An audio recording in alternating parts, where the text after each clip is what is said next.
Nasir electronics mobile shoppe furniture व e bike centre Salgare घेऊन आली गुढीपाडवा धमाका इलिको कंपनीची ई बाईक सर्वात स्वस्त एकदम जबरदस्त फक्त 39,500 पासून पुढे कोणत्याही कंपनीची जुनी ई बाईक द्या नवीन ई बाईक घ्या एक्सचेंज ऑफर बजाज फायनान्सच्या साहाय्याने 0% व्याजदर कोणत्याही वस्तू खरेदीवर लकी ड्रॉ कुपन आमच्या शाखा क्रमांक 1 पोस्ट ऑफिस समोर सलगरे शाखा क्रमांक 2 हिरा हॉटेल चौक मिरज शाखा क्रमांक 3 देशिंग कॉर्नर कवठे महांकाळ शाखा क्रमांक 4 नायरा पेट्रोल पंप समोर हल्याळ रोड आथनी। प्रत्येक बातमीतील घटनेच्या वास्तविकतेची तुलना थेट पाहत रहा सांगली अपडेट।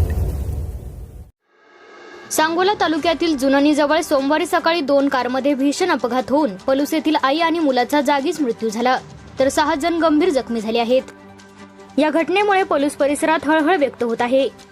मिळालेल्या माहितीनुसार सांगली जिल्ह्यातील पलूस येथून भोसले कुटुंब मारुती सुझुकीच्या क्रमांक MH10 DQ0770 या कारमधून सांगोल्याकडे निघाले होते।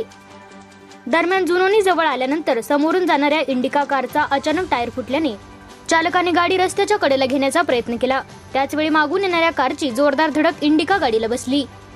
धडक इतकी भीषण होती की कारने 3 ते 4 कोलांटे घेत रस्त्याच्या दुसऱ्या बाजूला जाऊन पलटी घेतली। या अपघातात पलूस येथील कार चालक संदीप भोसले आणि त्यांची आई रेखा भोसले यांचा जागीच मृत्यू झाला। अपघातात दोन्ही वाहनांतील मिळून सुमारे 6 जण गंभीर जखमी झाले असून त्यांच्यावर सांगोला येथील रुग्णालयात उपचार सुरू आहेत।